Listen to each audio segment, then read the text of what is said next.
Olá, estamos no ar com o programa Impressões, que vai falar sobre leis que cuidam aí dos animais, né, e garantem que eles não passem por maus tratos. Para falar sobre esse assunto, eu estou com ela, lógico, que está sempre levantando essa bandeira, a vereadora Maria da Graça, e também com a nossa convidada, Fabrícia Rosa Costa, ela que é ativista da causa animal. Queria agradecer a presença de vocês duas. Uma honra, né, ter um programa Impressões tomado por mulheres. E já começar perguntando, né, a gente sabe que por mais que seja lei ainda, toda interferência é bem-vinda, temos aí várias bandeiras, vários voluntários, né, vereadora, que participam do processo para garantia, né, de que os animais sejam bem cuidados, mesmo os de rua, mas a senhora está sempre trabalhando com leis, com projetos, aí a gente vai falar exatamente sobre isso nesse programa. Eu já queria começar falando sobre a lei que proíbe animais acorrentados ou confinados, o que é muito comum, apesar das pessoas acharem que é absolutamente normal em alguns casos, né? Pode falar um pouquinho como é que é o projeto, o que ele prevê? Sim, não, até complementando a tua fala inicial, eu diria que nós, como legisladores, muitas vezes nós temos que fazer leis que não seriam necessárias se o bom senso prevalecesse, ou se todos observassem as leis federais e estaduais que já existem, mas isso infelizmente não acontece. Aqui no Brasil, a nossa cidadania, ela ainda está em construção. Então, esse bom senso esperado, quem sabe, vai tardar um pouquinho mais. Então, a gente é obrigada a forçar que condutas indesejadas terminem à força de lei. E um dos problemas, um dos maus tratos que os animais sofrem e que sempre me tocou muito, me doeu muito, é um animal acorrentado. Porque a própria legislação federal, o Decreto-Lei 24.645 federal, ele é muito claro, dizendo que nenhum animal pode ser privado de locomoção, nem de sol, nem de luz, nem de abrigo, enfim, nem de nada. Ele é um mamífero, ele é um ser vivo, ele tem todas as necessidades que nós temos. Então, isso é uma coisa assim que me dói muito quando eu vejo um animal acorrentado. Um cão acorrentado, muitas vezes, isso aqui é muito comum aqui em Florianópolis, muitas vezes eles passam a vida inteira numa corrente de 1 metro. Isso não é justo, isso não é certo. Nenhum ser pode ser privado da sua liberdade. Principalmente se não cometeu nenhum crime, né? Que tem alguns criminosos aí soltos, né? O pobre do cachorrinho preso. Então, basicamente, seria isso. Nós vamos, então, tentar transformar o comportamento indesejado num comportamento positivo, por força de lei. Porque, então, a desculpa é assim, mas eu não tenho a minha casa cercada. Então, não tenha cachorro. Ele não tem nada a ver com isso. Quando tiver a casa cercada, com muro, com cerca, da forma que for, então aí você tem um cachorro. Porque ter um animal como um cão requer muitos... ele tem necessidades e que tem que ser... uma estrutura básica, né? Pelo seu tutor. Não é dono, tutor, porque ninguém é dono do animal. Ele é tutelado do governo federal, ele é tutelado do Estado e o Ministério Público é o seu defensor. Então, no tempo que eu estava à frente da diretoria do bem-estar animal, nós íamos numa casa e víamos aquele cachorro numa correntinha assim, porque originalmente ela tinha 50 centímetros, aí ele se enroscou todo e ele estava assim, não podia nem sentar, que dirá deitar, e todo mundo ali vendo e encarando aquilo como se fosse uma coisa normal. Revoltante. Aí a gente dizia, olha, isso aí é maus tratos, o senhor não pode colocar o seu animal assim. Posso, o cachorro é meu e eu faço o que quiser. Essa é a clássica resposta da ignorância. Então, nós explicávamos, o senhor não pode, ele é protegido por lei, isso é crime, e tem outra, o senhor não é o dono dele, ele é tutelado do Estado. Não sei se entendiam ou não, a gente ia e pegava o animal para levar embora, lá para o bem-estar animal. Aí, a pessoa, né, dizia, não, aqui vocês não entram, aqui é a minha casa, ninguém entra. Eu dizia, não só entrei, Não só entro, como já estou dentro. Já ia lá e pegava o animal.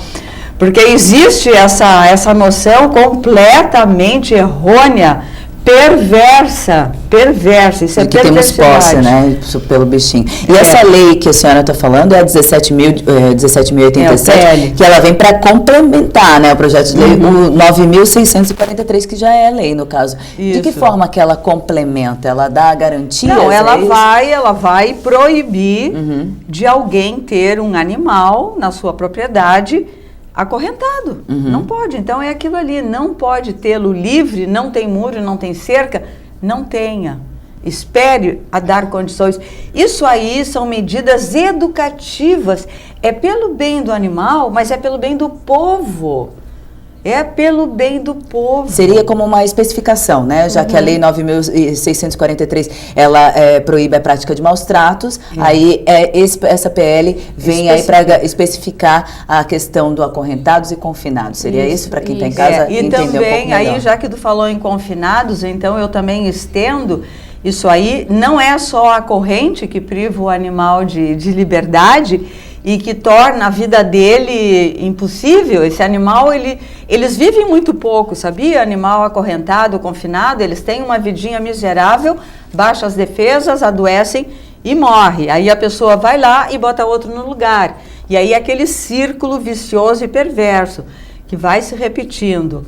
E não estou falando uma pessoa, né, especificamente, mas muitas vezes uma comunidade, isso aí é costume numa determinada comunidade mais que outras, e a coisa se repete. Então a gente tem, numa atitude mais corajosa, nós temos que cortar isso aí, ensinar. Além disso, a senhora vem trabalhando bastante nesse sentido e também viu que nessa época do ano a gente não só tem os moradores em situação de rua que passam aí por, né, duras penas aí no frio, enfim, ao relento, mas aí também tem os animais de rua que passam pelo mesmo processo e muitas vezes passam invisíveis aos nossos olhos porque ninguém vê, né? Então, como é que funciona o projeto de lei que permite aí que os moradores sejam encaminhados em albergue junto com seus animais? De que forma isso aconteceria na prática, Fabrícia? Atualmente em Florianópolis já existe os abrigos para os moradores de rua, né? Sim, que são poucos, inclusive. São poucos, né? Existe mais moradores e o espaço ainda é pouco. E o que acontece? Muitos deles têm animais, tem os cães, né? Sim. E primeiramente a gente conversou com os moradores de rua, verificando com eles a possibilidade de se eles pudessem ir para o abrigo e levar os cachorros. E eles acharam isso interessante, porque muitos deles não vão para o abrigo para poder ficar com os cachorros. Porque o cachorro não pode entrar. Então, a gente viu essa necessidade de criar um projeto de lei que se tornasse lei e que o morador de rua pudesse entrar no abrigo com seu animal. Nós conversamos com a secretária da Assistência Social, a doutora Caterine Schreiner, que inclusive gostou muito da ideia, né? Sim. Ela está nos apoiando e deu força, sim, vamos fazer isso, é justo, porque nós temos que considerar que esse apego que os moradores de rua têm com os animais é porque talvez seja o último afeto que os une. Sim. Né? O último afeto que eles sentem por um ser, né? O cachorro é aquele único ser que os acompanha na miséria, na privação, na tristeza e na infelicidade. Sim. E entrevistando um deles aí, a gente colocou, mas o inverno está chegando, você vai ficar passando frio? E ele respondeu, eu prefiro morrer congelado, mas eu não deixo o fulaninho, não me lembro o nome do cachorro. Cachorro sozinho. Tem um apego, tem toda uma afeição e como a vereadora mesmo disse, né, é um processo de que seja talvez o único afeto que resta. Bom, pensando nisso, como é que está a tramitação desse projeto? Vai na casa? Como é que ela está indo bem juntamente com todos os nossos projetos que estão aí já protocolados, que são 10, estão todos tramitando, mas leva um tempo, né? Leva um tempo. Próximo inverno, a gente já pode dá vontade que já para o inverno, mas o inverno está segurando um pouco, né? E os projetos de leis, os nossos projetos de leis da vereadora, eles são muito bem fundamentados, né? Então a gente faz uma pesquisa antes, como a vereadora falou, conversamos com a secretária da Assistência Social, ela gostou da ideia, conversamos com os moradores de rua. Então, antes de a gente protocolar um projeto, a gente fez uma pesquisa e são muito bem fundamentados, né? A gente vai falar sobre mais um projeto também e depois vamos falar sobre toda essa questão Sim. da fundamentação dos projetos no próximo bloco. A gente já volta, nós estamos falando sobre os cuidados com os animais e o que tem de projeto de lei na casa com a vereadora Maria da Graça e convidada. Tá ok? A gente já volta.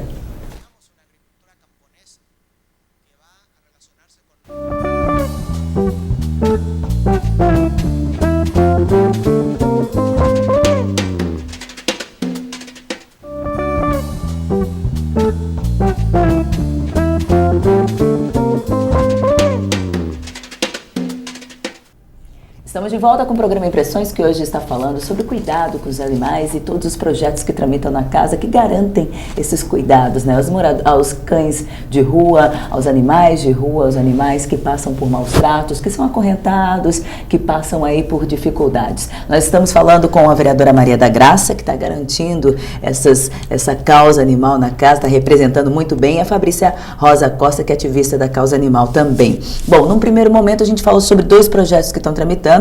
Um que proíbe que animais sejam acorrentados ou confinados, né? Ato, inclusive, que a gente comentou, muito comum na cidade de Florianópolis. Também temos outro projeto que está tramitando na casa, que permite que os moradores em situação de rua aí possam levar seus animais junto, até porque tem todo um elo nessa questão, né?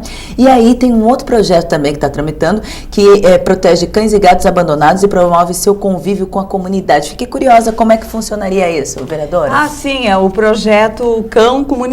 Não é cão comunitário, é animal comunitário. Sim. Porque pode ser um gatinho Claro. também, né? Algum outro animalzinho. Então é o seguinte, nós temos muitos animais abandonados na cidade inteira. Existe o bem-estar animal, que é mantido pela prefeitura para tentar organizar esse problema, né? Através de esterilizações, doações e tudo. Mas a velocidade com que esses animais procriam e são abandonados é muito grande. Então, o poder público ele não consegue absorver, não nesse primeiro momento, porque nós estamos reestruturando todo um trabalho que nos últimos 4 anos foi praticamente desativado pela administração passada. Então, nós estamos recomeçando. Então tem muito animal abandonado ainda. Espero que daqui a 4 anos já tenha muito menos. Então tem muito animal abandonado na rua. As pessoas que gostam de animais, os militantes da causa animal, eles têm as casas lotadas de animais que foram resgatando, recolhendo, gatos também, e elas não têm mais para onde levar esses animais. Eu pessoalmente tenho vários em casa, e como também não posso botar mais, porque a gente não vive sozinho, a gente tem marido, família, né? Sim. Tem que respeitar também. Eu tenho animais em hotel, tu acredita? Tenho animais em hospedagem, que a gente paga mensal para alguém ficar cuidando até a doação. Mas quando eles são assim, digamos, não muito agraciados pela natureza, são animaizinhos que vão viver toda a vida num hotelzinho, né? Sim. E isso aí, economicamente, também é difícil, porque esse dinheiro que a gente gasta com hospedagem, a gente poderia estar usando para alimentar vários, né? Esterilizar. Isso. Porque tudo começa pelo controle populacional. Sim. Né? Mais animais esterilizados, menos na rua. Então, tem muitos animais que as pessoas cuidam sem levar para casa. Então, a dona Maria dá comida, a dona Antônia vacinou, sim, né? O seu João fez uma casinha, e toda aquela comunidade ali se une a esse animalzinho por laços de afeto, manutenção e dependência. Aquele animalzinho passa a ser dependente dos cuidados que recebe nessa comunidade. Mas aí tem o seu Joaquim, desculpem, Joaquim, tem o seu Joaquim lá no fim da rua que não gosta do cachorro. Aí o seu Joaquim vai lá, botaram comida, ele vai lá, chuta a comida, vira o pote d'água e um dia a casinha do cachorro desaparece. Então é aquela comoção, então metade da rua desesperada, e aí eles telefonam para mim, olha isso, que judiaria, o bichinho desapareceu. O que é uma judiaria, né? Sim. E o bichinho estava vacinado, castrado, tudo certinho. Então, esse projeto, ele nasce da necessidade de legalizar e proteger essa figura do animal comunitário. Essa parceria, digamos assim. Essa parceria que existe espontânea com a comunidade. E é uma parceria muito bonita, porque ela é espontânea, ela nasce da vontade de ajudar, ela nasce da compaixão que aquelas pessoas têm. Infelizmente, a compaixão não é um sentimento que todos compartam, né? Tem os que não sentem compaixão, paciência. Então, nós protegemos o cão de alguma truculência, né? E essas pessoas que são as que cuidam dele, porque muitas vezes essas pessoas, elas são xingadas, elas são agredidas pelos vizinhos porque elas estão fazendo bem. Elas levaram o bichinho para castrar, elas botaram vacina.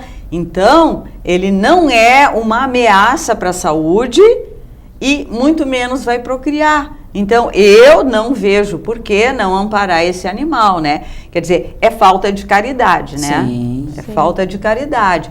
Então, por isso, a gente está... E nós temos, assim, muito apoio para esse projeto. Inclusive, temos um voluntário, que até quero citar o nome dele, porque ele é muito querido, muito esforçado, o Ezequiel Nunes, que ele está fazendo voluntariamente as casinhas, olha, que bacana, comunitárias. Sim, sim. Assim, ele faz até 3 juntinhas ou isoladamente, e ele está doando. Nós conseguimos muitas doações de madeira para ele. Eu, por exemplo, eu desmontei lá um deck que tinha para renovar. Ele levou tudo, vai transformar tudo em casinha. E todos que têm um pouco de madeira ligam para ele, ele vai, busca e transforma em casinha. Então, essa união para o bem. É muito bonito isso. Sim. Eu sou uma pessoa que eu acredito que o bem ainda vai vencer. Ou seja, se o mal não venceu até hoje, é porque o bem é mais forte, né? Com certeza. Então eu sigo por essa linha. E na linha dessas criações de projetos que fazem o bem aos animais, vocês estão sempre aí antenados na questão de fundamentar bem. Isso é primordial para a aprovação de um projeto? Sim, com certeza.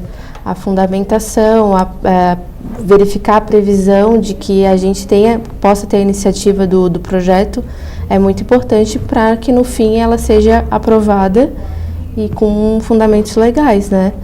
Por exemplo, a do cão comunitário, no Código de Posturas, prevê que não poderia ter cachorros na rua, que seriam os cães errantes, né? E que, teoricamente, a carrocinha da prefeitura teria que passar e recolher todos os cães. Sim. Atualmente não é feito isso. Alguns anos atrás era feito isso. A carrocinha, graças a Deus. A carrocinha passava e pegava todos os cães e levava para o canil. Se dava um prazo, se ninguém fosse buscar, os cães eram exterminados. Graças a Deus isso não acontece mais. Então, para que isso não volte a acontecer, de a carrocinha passar e recolher todos os cães, o cão comunitário não poderá ser recolhido após a aprovação da lei, né? Sim. Então, essa lei prevê proteger o cão comunitário, reconhecer a figura do cão comunitário e proteger. Eu queria também, só para complementar o que ela falou, a fundamentação legal, como é que se diz, a legalidade da iniciativa, enfim. E também eu sou uma legisladora que eu quero legislar para contribuir com uma harmonia social, harmonia do conjunto da cidade. Então, eu nunca faço uma lei, não elaboro um projeto de lei que possa prejudicar algum dos envolvidos. Não, pelo contrário, é sempre buscando um equilíbrio entre todos. Isso aí, então, é muito importante, porque aí não tem aqueles prejudicados gritando, enfim. Tanto nessa própria lei das correntes, nós até colocamos uma alternativa que, então, a pessoa já tem o seu cachorro, não tem muro, não tem cerca, não tem previsão de ter, então ela pode fazer aquele vai e vem que é um cabo. Sim, um cabo, né? Que passa a corrente e ele consegue pelo menos... A gente regulamentou a medida, tudo, e aí pode ter ali. E outra coisa também interessante é que tem pessoas que colocam um filhote com uma corrente que pesa 5 quilos. Que ele não dá conta. Meu Deus do céu, aquilo ali é uma tortura. E ainda bota um cadeado desse tamanho aqui. Quando nós retirávamos animais nessas condições, lá no bem-estar animal, meu Deus, tinha que ter um daqueles alicates enorme para poder arrebentar aquilo. O animal ele era todo deformado no pescoço, a corrente tinha entrado no pescoço, carne viva, assim, olha, as cenas mais terríveis. Então, tudo isso aí vai ser proibido. Não pode mais, para prender, tem que ser de uma forma tal. Específica. Não pode botar... Então, é sempre para educar e melhorar o convívio entre os homens e os animais. Que tenha sempre esse equilíbrio, né? Vereadora Maria da sim. Graça, muito obrigada pela participação. Fabrícia, obrigada também pelos esclarecimentos. Com certeza, esse equilíbrio, que a gente possa cuidar dos animais, da fauna, da flora, e que todos convivam bem entre si, é o primordial, né? Obrigada mais uma vez pela participação e voltem sempre que quiser, viu? Obrigada. O programa Impressões vai ficando por aqui. A gente volta numa próxima edição falando sobre muito mais assuntos relacionados à nossa cidade. Até a próxima edição. Até lá!